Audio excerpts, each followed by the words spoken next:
So yeah, I mean, but it's not really a surprise, is it? It's not really a surprise that this is the dynamic that we have in our world today. Everyone since World War II has lived under this dynamic. It's the dynamic of a military-industrial complex being the shadow government, these three-letter agencies like the DEA, the CIA, the FBI. This is the shadow government. This is who runs things in reality. And we like to pretend that this isn't the case. We like to pretend that we have an option. We like to pretend that we have a choice. But we all, deep down, I think that we all know that this is not the case. We are owned and we're ran by people that we probably don't even know who they are. Which on the surface, it doesn't really sound that unique. I mean, throughout history, anytime there's a sense of royalty among people, a sense of order, a sense of society, there's always corruption that boils from within these societies, especially the higher you go, the more corrupt it is. And I think that might be nothing more than it's just the fact that the higher you go, the more you can fucking get away with, the harder you can push it.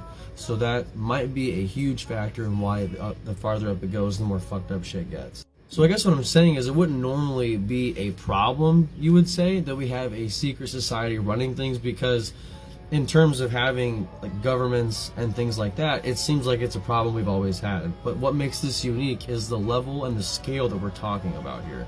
You're also talking about corruption to the point of false flag operations against this government's own people. So you're gonna tell me that this guy smashed into barriers in front of the White House with a certain flag just perfectly laid on the ground for everyone to see, right?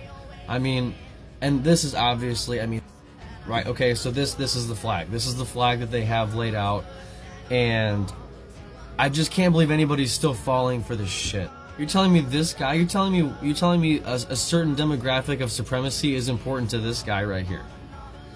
You're telling me this guy is the guy that was praising a certain someone from Germany in the 1940s. I'm really trying not to upset the algorithm right now. This is the guy?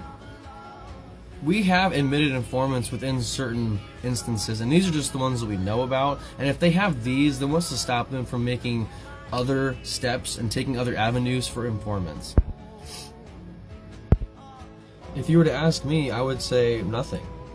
I would say nothing is stopping them from doing false flag operations to, you know, have a certain outcome that they would prefer. I would say nothing is stopping them from doing this. I would say they have done it before. I would say they're not going to stop.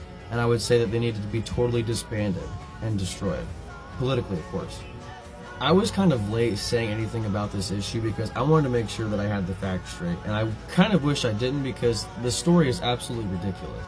There's going to have to be a part 2 on this one because you just can't do this in one video.